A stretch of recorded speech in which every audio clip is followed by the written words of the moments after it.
Gente, bom dia, graça e paz. Alegria estar com vocês hoje mais uma vez. Já tem tempo da última vez que eu estive aqui, foi antes da pandemia ainda. E estou feliz de poder rever tanta gente amada, tanta gente querida. Sei que são poucos aqui hoje, mas os que eu já estou vendo aqui, pessoal que eu tenho caminhado ao longo da minha vida, é um prazer, uma alegria imensa estar com vocês e rever vocês hoje. Só olhar o rosto de vocês daqui já me dá uma alegria, uma satisfação no meu coração. Estou tentando marcar com o MV já faz tempo. Como ele disse aqui, a gente não está conseguindo conjugar as agendas. A primeira vez que a gente marcou foi suspenso de novo pelas autoridades, aí depois marcamos de novo. E eu tinha um batismo lá e não pude vir porque tinha um batismo marcado lá na igreja. Mas hoje eu estou aqui, é um prazer estar com vocês. Eu quero compartilhar com vocês uma palavra estritamente devocional, tá? Ela é uma palavra que ela não tem nenhum desejo de ser mais informativo do que uma mensagem devocional para o teu coração. E para isso, a gente vai ler Marcos, quero que você abra aí a sua Bíblia, Marcos, no capítulo 1 mesmo, versos 12 e 13. Marcos 1, versos 12 e 13, tá? Eu tenho feito uma sequência de mensagens lá na igreja. Eu penso que esse tempo que a gente está vivendo é um tempo que está nos expondo ainda mais à tentação, tá? E é um tempo, sem dúvida, de provação que todo mundo está vivendo, né? E por isso a gente começou uma série de mensagens lá na Comunidade da Cruz. Inclusive eu trago o abraço de toda a igreja aqui para vocês, tá bom? Do pastor Michel, que também esteve aqui algumas semanas, e trago um abraço de todos para vocês. Saí de lá, o Rafinha estava lá, fazendo o café da manhã do pessoal lá de fora, e compartilhando. Rafinha, que é dessa casa, né? Assim como nós todos lá, somos dessa casa, somos originados aqui, né? Então, é uma alegria estar aqui com vocês hoje. E a gente tem compartilhado esse tema da tentação lá na igreja. Falamos 4 domingos sobre tentação. E a primeira mensagem que eu trouxe lá foi sobre a tentação original. É sobre isso que a gente vai falar aqui nessa manhã. Você estranhou, né? Geralmente o termo utilizado é pecado original, né? A gente vai brincar um pouco com essa terminologia hoje. Vamos falar um pouco sobre a tentação original, a primeira das grandes tentações, a que originou todas as outras. Amém? Diz assim o texto, versículo 12. E logo o Espírito o impeliu para o deserto, onde permaneceu 40 dias, sendo tentado por Satanás. Estava com as feras, mas os anjos o serviam. Vamos orar? Senhor, obrigado por essa igreja. Obrigado pelos meus irmãos. Obrigado por esse louvor que acabamos de ouvir e de entoar para Ti. Que o Senhor, nessa manhã, apesar de nós, receba a nossa adoração, a reflexão da Tua palavra. Que o Senhor venha trazer luz, Senhor amado, e fogo para essa exposição, e que o Senhor fale conosco, porque nós saímos das nossas casas para estar aqui, porque nós queremos compartilhar a comunhão da Tua igreja e ouvir a Tua voz, Senhor. Então que nessa manhã a Tua voz seja clara, Senhor amado, audível, apesar de mim, das minhas fraquezas, Senhor amado, das minhas limitações como homem, que a Tua graça nessa manhã transborde sobre tudo isso e fale com o Teu povo, porque o Teu povo precisa ouvir a Tua voz. O Teu povo precisa de direção da Tua parte. O Teu povo precisa de entendimento, conhecimento, de clareza, Senhor amado, para terminar de passar por esse tempo tão difícil, de forma lúcida, Deus, de forma clara, de forma, Senhor amado, sábia. Então, concede-nos sabedoria nessa manhã e fala conosco. Nós oramos em nome de Jesus. Amém. Meus irmãos, esse texto é extraordinário porque ele narra justamente o momento que Jesus é levado para ser tentado pelo diabo no deserto. Esse texto ele está mais destrinchado nos outros evangelhos, né? Está mais claro, dá-se mais informações sobre esse evento nos outros evangelhos, mas eu penso que isso aqui tem uma importância muito grande, essa resumida que Marcos dá para esse evento aqui. Eu acho que vai ser mais legal para a gente pensar um pouco sobre o que está acontecendo aqui. Esse evento, como você sabe, ele se seguiu ao batismo de Jesus, né? Jesus, ele vai até João Batista para ser batizado, um capítulo aí, uns versos antes, e João Batista, então,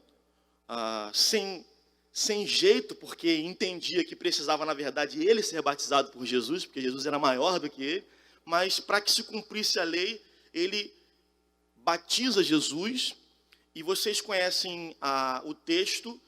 A Bíblia diz que o Espírito Santo desce sobre Jesus, que se ouve uma voz do céu. Imagina uma coisa dessas, um romper de silêncio. De repente, e Deus fala: esse é o meu filho amado em quem eu tenho o meu prazer.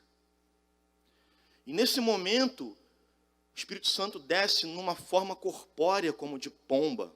A Bíblia dá ênfase para isso. É numa forma corpórea como uma pomba, meus irmãos. É físico, é perceptível, é visível.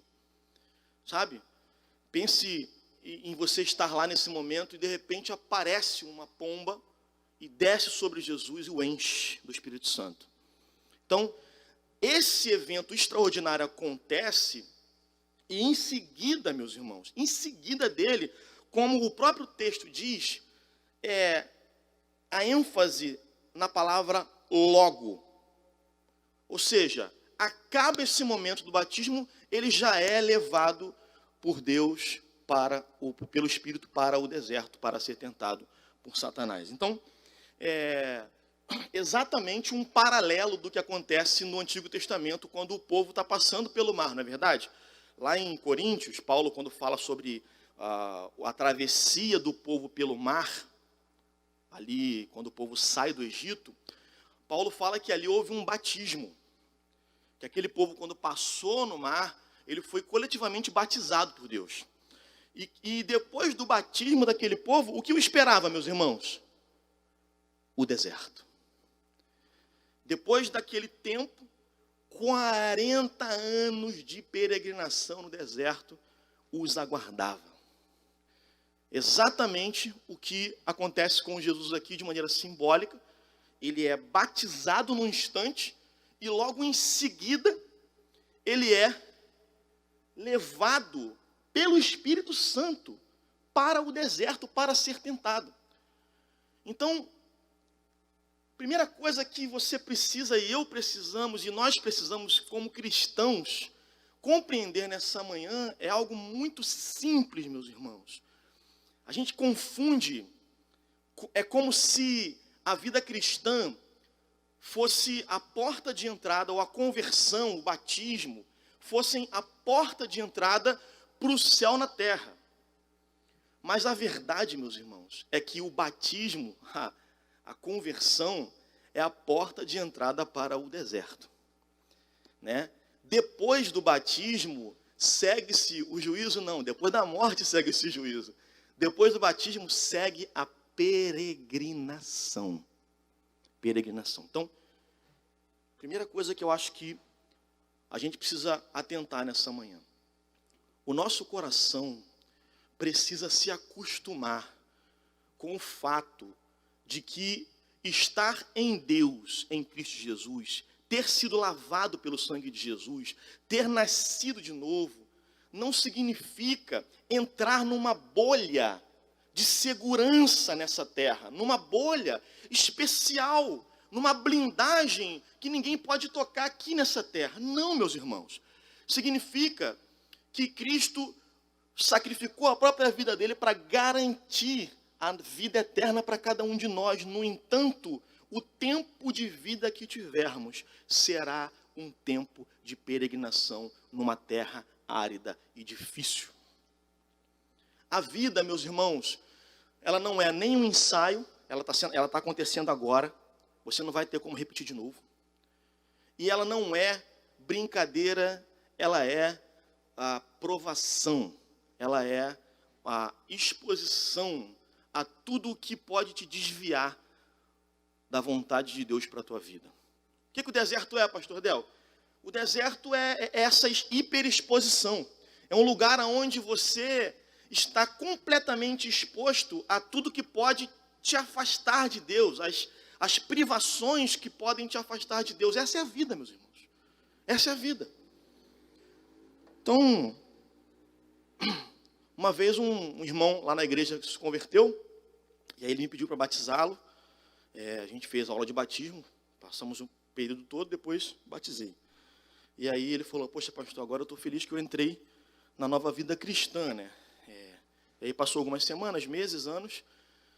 Esse irmão teve problema no casamento, problema assim, assado, como todo mundo tem, né?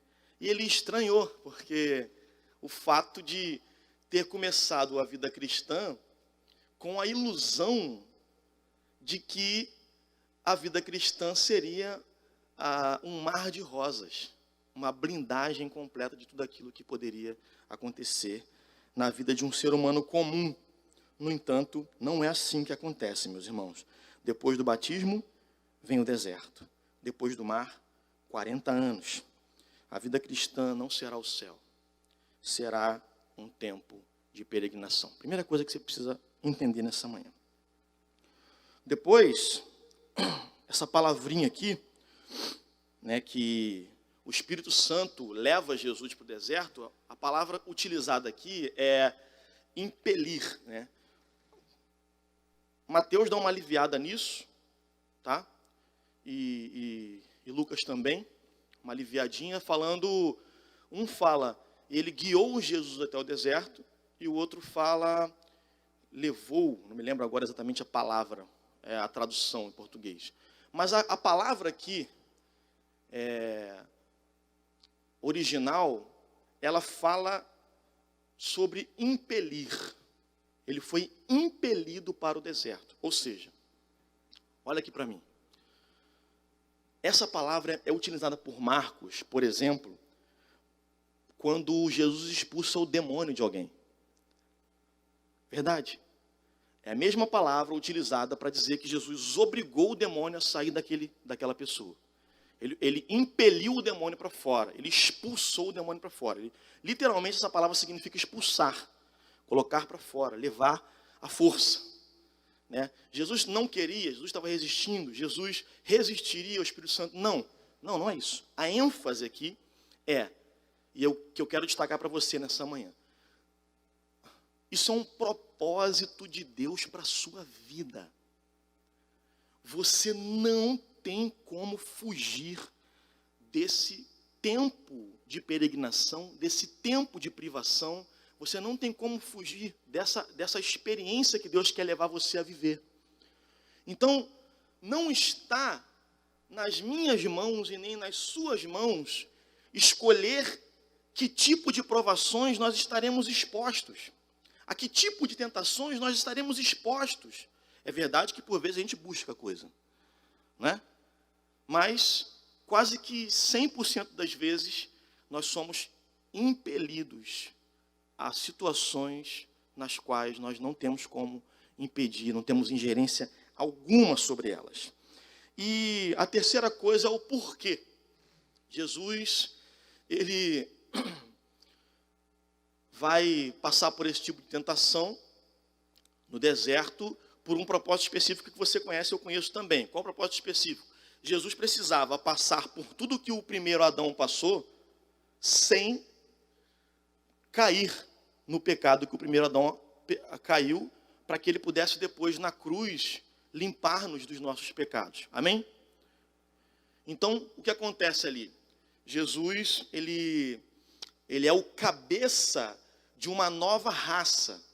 Assim como Adão era o cabeça de todos os homens, ou seja, quando Adão cai, toda a humanidade cai com Adão, não é verdade? A Bíblia diz que o primeiro Adão, chama até Jesus de o segundo Adão. Por quê? Está se referindo a uma nova raça que Deus vai levantar, e essa raça é a igreja. E Jesus é o cabeça dessa igreja, e o cabeça dessa igreja não podia errar da mesma forma que o cabeça da humanidade errou quando Adão caiu. Então Jesus precisava ser exposto às tentações, não caindo nas tentações, para que pudesse, sem culpa, ser morto como alguém que tivesse culpa no lugar daqueles que tinham de fato culpa, que somos nós, para que nós pudéssemos ter as nossas vidas livres das amarras do pecado e do diabo e de tudo aquilo que nos acusa e nos afasta de Deus. Então, esse é o Evangelho, meus irmãos. Jesus foi ali para isso. É bem verdade também que ele também serve como exemplo. Essa exposição e essa experiência de Jesus serve para mim e para você como exemplo de como resistir às tentações, de como passar pelas provas e resistir às tentações. Mas, sobre tudo isso, Jesus foi o nosso Salvador, estava ali para fazer aquilo que nós não podemos fazer no nosso lugar. Resumo. Amanhã, hoje, daqui uma semana, talvez ontem, você tenha caído numa tentação. Você pecou contra Deus. Tá? Porque, assim como Adão caiu, nós caímos. Como Jesus não caiu, aqueles que creem em Jesus não caíram. Você consegue compreender isso? Ou seja, todas as vezes que o diabo te acusar, dizendo para você, jogando na sua cara a sua queda, jogue de volta na cara dele a vitória de Jesus. A perfeição de como Jesus passou pela tentação e não caiu. Então, quando ele disser, você não é filho porque você fez isso, porque você pensou isso, porque você sentiu isso, você vai falar, eu sou filho, porque o Filho de Deus não fez isso, não pensou isso, não sentiu isso no meu lugar. Então, nele eu sou mais do que vencedor. Eu não sou mais do que vencedor nas minhas próprias conquistas, mas sou mais do que vencedor nas conquistas dele. Então, quem conquista a tentação e vence ela por mim é o Cristo, meus irmãos. Então, pastor Adel, significa que eu não preciso lutar contra o diabo e vencer as tentações? Não. Não. Porque o deserto também é para nós um tempo de aperfeiçoamento, no qual coisas velhas e da velha vida vão sendo tiradas de nós aos poucos pela exposição a novas tentações, e a gente vai abandonando as velhas práticas e vivendo uma vida nova, meus irmãos. Então, o fato de Jesus ter dado a sua vida na cruz por nós, não significa que nós não devemos dar a nossa vida por ele.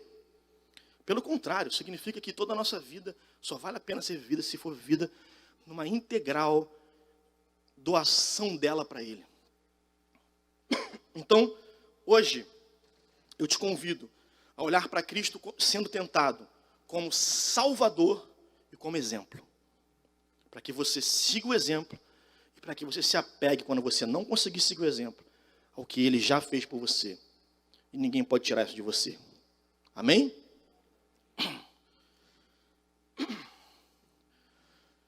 Aí, eu olho para a experiência de Adão e para a experiência de Eva no paraíso. A serpente chega para Adão e para Eva, dentro de um lugar onde há abundância de tudo, em contraste absoluto com um deserto que é onde não há nada. O velho Adão sendo tentado na abundância e o novo Adão sendo tentado na escassez. Nada favorável para o novo Adão, tudo favorável para o velho Adão. No entanto, o novo Adão vence, o velho Adão falha. Eu quero te dar uma dica aqui nessa manhã. Qual era a grande questão do diabo com Jesus no deserto? Qual era a grande questão, meus irmãos? Jesus precisava passar por aquilo para vencer no nosso lugar. Precisava submeter-se a Deus para vencer no nosso lugar. E quando ele chega ali, o diabo diz, é uma informação importante também que tem aqui, só aqui em Marcos. Nos outros evangelhos, parece que ele passou fome 40 dias e ele foi tentado só no final, não é verdade? Mas aqui não. Aqui diz que ele passou 40 dias sendo tentado por Satanás. Ou seja, parece que foram 40 dias de tentações e as últimas 3 tentações que são descritas nas narrativas bíblicas, parece que foram as últimas. Até um outro tempo oportuno, quando o diabo se afasta de Jesus para dar um tempo para tentar de novo.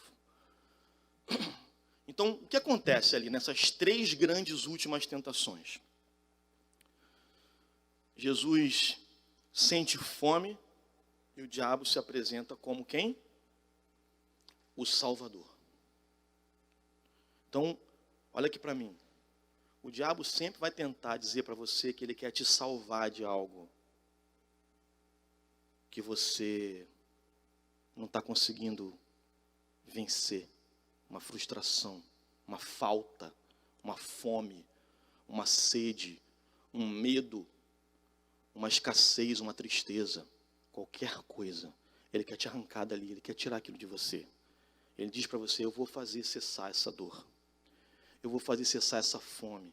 Então, olha aqui para mim, cuidado com tudo que se apresenta como tendo o poder de saciar a sua fome, que é uma fome só de Deus.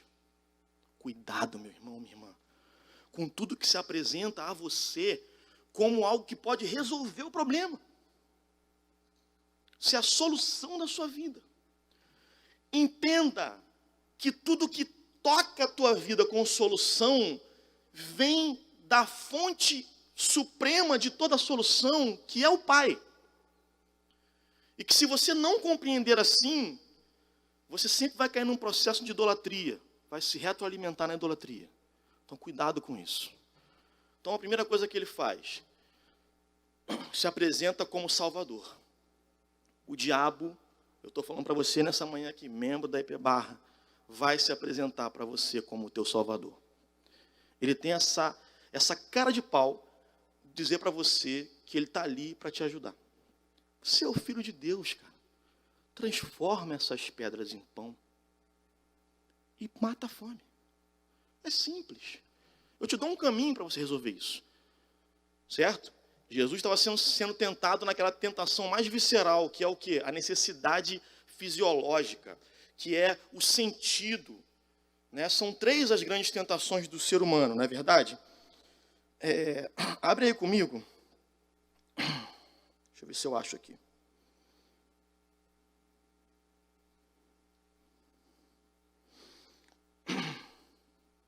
Abre comigo João 2,16.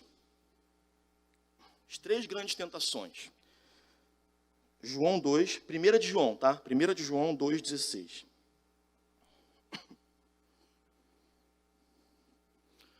Ele chega a dizer tudo que há no mundo. Porque tudo que há no mundo. Aí ele enumera a concupiscência da carne, a concupiscência dos olhos e a soberba da vida. Ou seja, aquilo que faz sentido para os nossos sentidos, para a nossa carne, aquilo que atrai ou que se mostra como algo que resolverá o problema da nossa necessidade mais visceral, sabe? Os seus sentimentos, né? A concupiscência dos olhos, aquilo que faz sentido para os nossos olhos, aquilo que a gente quer, aquilo que a gente cobiça, tá? E a soberba da vida, ou seja, o ser. Sabe, a necessidade de ser reconhecido, de ser alguém, de se mostrar como alguém que é. Essas são as 3 grandes tentações do ser humano. E isso acontece no Éden, não é verdade? Quando a serpente chega lá e fala para Eva sobre a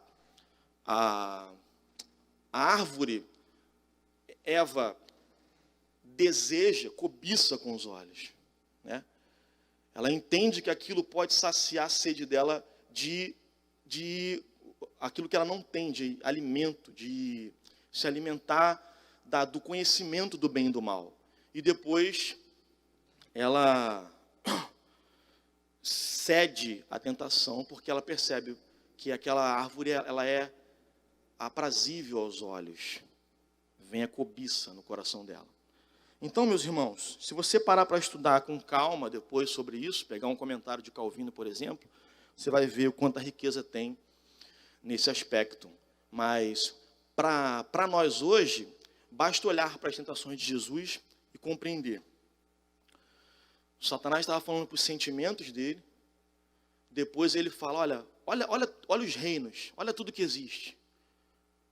Cobiça dos olhos, né? Depois ele fala, salta daqui, os homens vão te aplaudir, cara. O ser, né? Entenda bem o que vai acontecer, você vai ser ovacionado como filho de Deus, ser saltado do pináculo do templo e os anjos te pegarem e te levantarem aqui, e não deixarem você cair. Então, meus irmãos, as tentações são sempre as mesmas tentações, o diabo não tem a criatividade de criar algo novo, né? E, enfim, as tentações remetem à grande tentação no Éden. Obrigado, querida.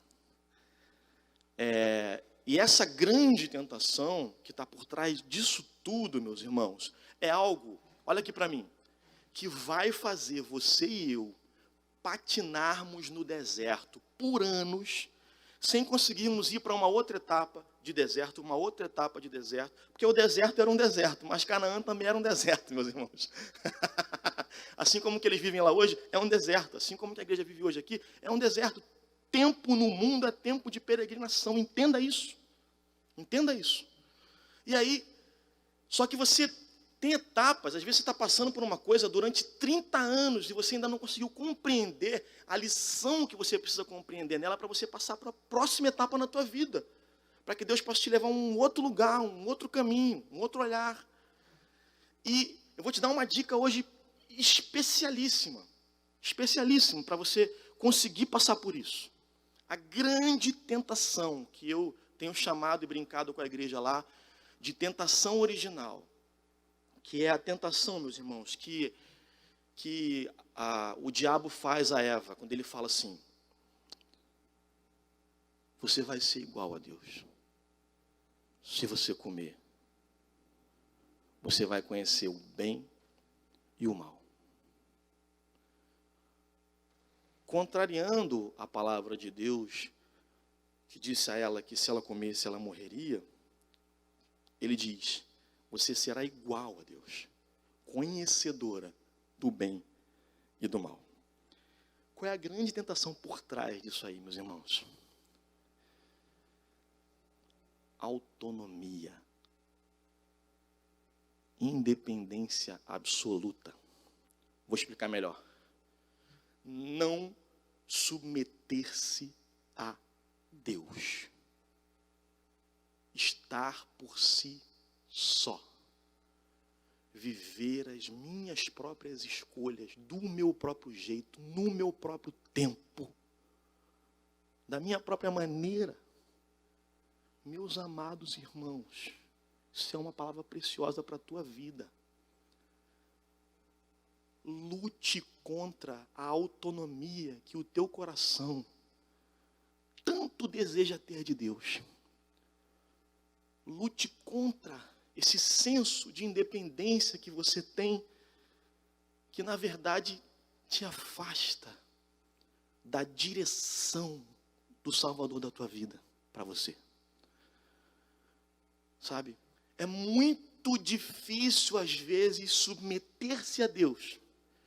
Olha o diabo salvando Jesus de novo. Eu vou ser crucificado. Não vai mesmo.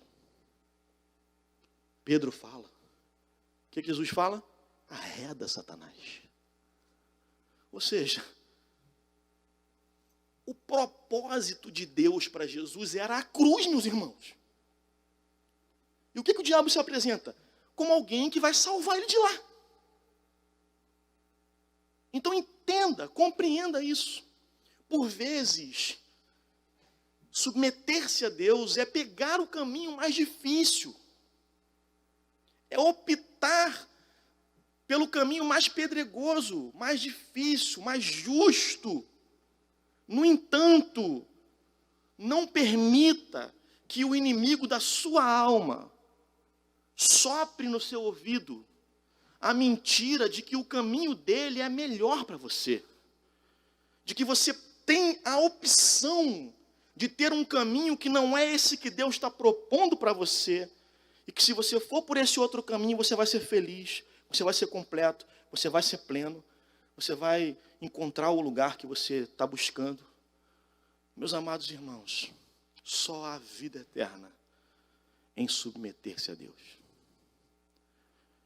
Quando eu submeto a minha arrogância, meu orgulho, minha prepotência, meu achismo próprio, de que minha justiça própria, a verdade de que se não for o Filho de Deus, eu estou perdido, aí sim, eu encontro paz. Graça vem sobre mim. Quando sou fraco, é que sou forte. Porque o seu poder se aperfeiçoa na minha fraqueza. Então, meus irmãos, só há uma postura a se tomar em meio às provações do deserto.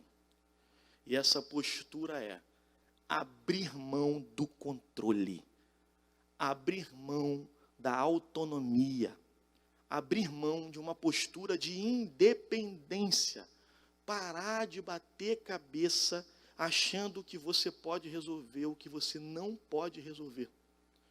Não pode resolver. Uma vez eu tive com um rapaz que tinha sido chamado para o ministério pastoral e, por ver a dificuldade dos pastores, quer dizer, que eram honestos, não quis submeter-se a Deus e buscou um caminho. Foi longe. Deus não o impediu. Fez com que ele prosperasse no seu caminho. Ele conseguiu prosperar no caminho dele. Foi muito longe. Se formou muito bem. Conseguiu ficar muito bem, financeiramente falando. Mas não há nada no mundo, não havia, que pudesse trazer paz para aquele coração. Nem uma bela família, nem um belo filho, nem uma bela conta bancária, bens, nada arrancava ele daquele senso interno de que não estava no lugar onde devia estar. O que isso traz, meus irmãos? Ansiedade, depressão, síndrome do pânico. Isso traz problemas emocionais profundos. Isso faz você patinar na vida, faz você perder o seu tempo, perder o tempo das pessoas que estão ao seu redor, faz você ter que rever a sua vida e voltar atrás. Anos depois, esse jovem volta atrás e decide submeter-se a Deus e fazer e viver a sua vontade. E encontra-se num caminho muito mais tranquilo, muito mais reto, que trouxe para ele muito mais satisfação ao seu coração. Então, onde eu quero chegar com isso? Quero, dizendo para você que a tentação original é não submeter-se a Deus, eu quero te dar isso como a chave para você parar de patinar nesse deserto. Eu tenho certeza que já tem muito tempo que você está passando por isso.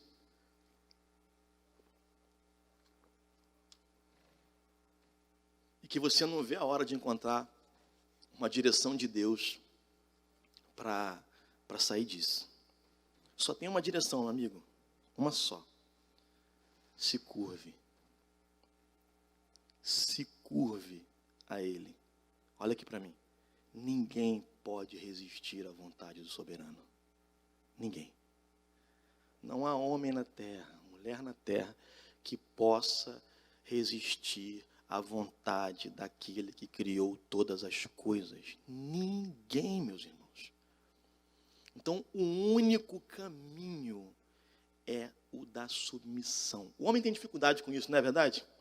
O homem tem dificuldade de submeter-se ao seu semelhante. Vira discussão teológica profunda quando a Bíblia fala para o homem submeter-se, para a mulher submeter-se ao seu marido e para o homem amar a sua esposa. Porque quando eu amo, eu me submeto. como assim, Dal? Como é que você ama e se submete? Ué, Deus não se submeteu a se tornar homem para nos salvar, ser exposto à tentação, andar nessa terra com limitações de um ser humano. Por quê? Porque Ele nos amava. Porque Ele nos amava, meus irmãos. Ah, Ele foi submisso? Não. Ué, Ele estava sendo anti-submisso a Deus. No entanto, como é que pode um cara vir para pegar Ele, prender Ele? Ele podia fazer assim e aquilo acabava, mas Ele submeteu-se. Por quê, meus irmãos? Porque Ele entende o caminho da submissão, meus irmãos. E a gente não compreende isso. A gente prefere servir alguém do nosso trabalho por um salário do que servir o nosso cônjuge. A gente prefere, sabe, gastar nossa vida cuidando de outras pessoas para ganhar um dinheiro para sustentar o mês, do que cuidar de quem a gente ama, porque a gente não quer submeter essa pessoa ou as coisas que vêm do relacionamento com essa pessoa. Então, nós como seres humanos temos uma dificuldade enorme com submissão. Se há uma coisa que a gente não gosta de fazer, é submeter a nossa vida, mas essa é a primeira e vai ser sempre a tentação que vai bater na sua porta, vai bater na sua porta, vai bater na sua porta, vai bater na sua porta. Uma vez um jovem me perguntou assim, pastor, por que Jesus falou que tem demônios que só se expulsam com jejum e oração? Não é pela graça e não pelas obras? Então, basta crer em Jesus para eu ter o Espírito Santo para eu poder expulsar um demônio. Por que um demônio que você não pode expulsar com jejum e oração, tem que expulsar com jejum e oração? Eu falei, é simples, cara. Jesus, ele deu uma sentença para você se submeter a ela. Entenda isso. O jejum não vai fazer diferença. O que vai fazer diferença é você acreditar no que ele falou. Entende isso? Você compreende isso? Se você crê no que ele mandou, você vai ter resultado. Pastor, mas como é que é isso? Eu te provo. E a pescaria de Pedro? A noite inteira ele pesca, não pesca nada. De manhã Jesus chega, está aguardando as suas redes para ir embora, sem nenhum peixe na rede. Jesus fala o que para ele? Lança de novo a rede ao mar. Ele fala o quê? Olha, nós fizemos isso a noite toda, sem resultado algum. Mas sob a tua palavra. Olha aqui para mim. Mas sob a tua palavra, eu lançarei de novo a rede. Meus irmãos, a mesma metodologia pode dar um resultado absurdamente diferente se for Deus que mandar você fazer aquilo. Compreenda isso em nome de Jesus. Isso é a chave para você ter uma vida extraordinária. É saber que submeter-se a Deus é o mais importante da vida. Às vezes parece que Deus é frustrador dos nossos sonhos, porque Ele às vezes nos dá direções que são coisas que absolutamente o nosso coração não quer. Eu agora que tenho um filho de 2 anos, compreendo o que é isso. Né? Quando eu tenho, para salvar o meu filho de algo ruim, que lutar contra ele mesmo. Você é pai, você é mãe, você sabe disso. Ter que lutar contra uma criança para salvá-la daquilo que vai destruí-la se ela fizer. Isso é uma coisa constante para pai e para mãe. Isso é o que Deus faz com a gente. Ele luta contra nós para nos salvar daquilo que haverá de nos destruir se Ele nos deixar ir. Então, eu sou grato hoje. Grato com o quê, pastor Del? Grato com o fato de Deus parecer, às vezes, estar boicotando certas coisas na minha vida. Grato. Por quê? Porque não está boicotando. Meu irmão, a vontade de Deus é boa, perfeita e agradável. Não há nada melhor do que a vontade de Deus. Não há. A vontade de Deus para você é você viver eternamente. Você consegue compreender isso? É você viver saciado de todas as suas demandas eternamente, gozando da presença dEle, com as pessoas que você ama ao seu lado, durante toda uma eternidade, meus irmãos. Então, a vontade de Deus para mim e para você é boa, é perfeita e agradável. Eu é que sei que pensamentos tenho sobre vós, de bem e não de mal. Então, o Senhor está dizendo hoje para IP Barra e para todo mundo que está assistindo a gente, está dizendo para você que só há um caminho de você se encontrar com a satisfação e a plenitude na vida cristã aqui na terra. Esse caminho é o caminho da submissão. Do contrário, meus irmãos, há rebelião. Rebelião. Eu estava vendo um filme, Piratas do Caribe. Quem já viu? 2 pessoas, meu Deus. Não, mais um pouquinho. Tem um deles que acho que é o Barba Negra, está lá no seu navio, e é uma cena que ele sai da cabine do capitão, e os caras estão tudo fazendo uma algazarra, um motim, e ele sai falando, ele só fala uma palavra, motim? Quem é o amotinado aqui? Porque rebelar-se contra o capitão do barco significava pena de morte. Motim. Meus irmãos, por vezes a gente vive uma vida de amotinado contra Deus. Olha que loucura. A única pessoa que pode nos fazer passar por esse mundo em segurança é a pessoa contra quem o nosso coração mais luta. Contra quem nossas atitudes e escolhas mais lutam. Então, eu queria trazer uma palavra para você hoje que te fizesse sorrir mais, porque eu gosto, eu sou desses, mas eu estou trabalhando fortemente os crentes da igreja a qual eu sirvo, para que eles sejam robustos, para que eles alcancem a maturidade espiritual, para que eles não fiquem, para que você não fique a vida inteira patinando na mesma aprovação, sem nunca conseguir ir para um próximo estágio, ser provado em outra coisa, porque você ainda não entendeu o que essa coisa aqui quer dizer. A chave para você entender é submeter-se a Deus. É compreender que essa é a mãe de todas as tentações. E que se você entender, aí na sua vida, no seu caminho, que é diverso aqui nessa manhã, que submetendo-se a Ele, Ele vai direcionar você de forma a sair dessa aprovação. Já já você vai viver um novo estágio na sua vida. Amém? Eu acho que eu não posso ser mais claro do que isso. Só vou fazer uma última leitura, Mateus, capítulo 4, 1 ao 11. Para a gente fechar. Mateus, capítulo 4, 1 ao 11. É a descrição do mesmo texto, tá? Feita por Jesus. Feita por Mateus, perdão. Diz assim: a seguir, foi Jesus levado pelo Espírito ao deserto para ser tentado pelo diabo. E depois de jejuar 40 dias e 40 noites, teve fome. Então, o tentador, aproximando-se, lhe disse: se és filho de Deus, manda que essas pedras se transformem em pães. Jesus, porém, respondeu: está escrito, não só de pão viverá o homem, mas de toda a palavra que procede da boca de Deus. Submissão, meus irmãos. Então, o diabo levou a cidade santa, colocou-o sobre o pináculo do templo e lhe disse: se és filho de Deus, atira-te abaixo, porque está escrito, aos seus anjos ordenará ao teu respeito que te guardem, e eles te susterão nas suas mãos, para não tropeçares em alguma pedra. Respondeu-lhe Jesus: também está escrito, não tentarás o Senhor teu Deus. Submissão, meus irmãos.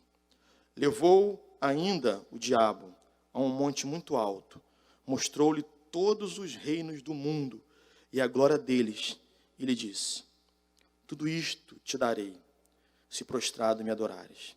Então Jesus lhe respondeu, lhe ordenou: retira-te, Satanás, porque está escrito, ao Senhor teu Deus adorarás, e só a Ele darás culto, submissão, meus irmãos. Olha aqui para mim, vou terminar dizendo o seguinte.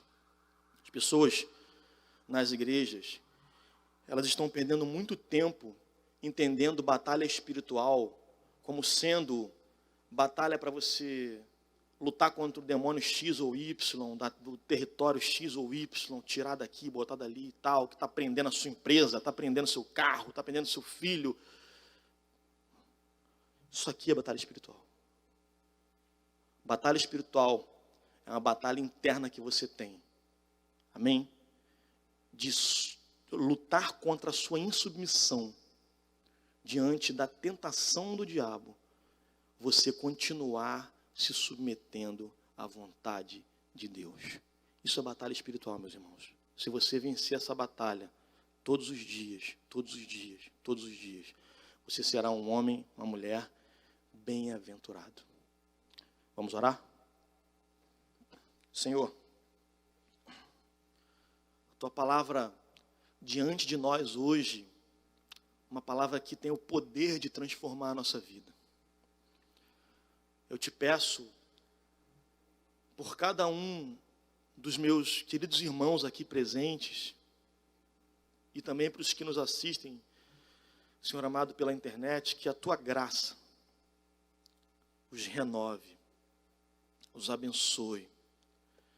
Que o Senhor venha vencendo dentro de nós, vencendo, Deus, a nós mesmos, fazendo com que a nossa vontade seja submetida à tua vontade, fazendo com que os impulsos pecaminosos do nosso ser, Senhor amado, sejam brecados pelo poder do teu Espírito Santo, nos dando uma consciência e uma mente renovada em Cristo Jesus, para que possamos vencer no dia mal, para que possamos lutar contra as armadilhas do diabo, para que possamos, ó Deus, resistir às tentações e também fugir da aparência do mal, Senhor.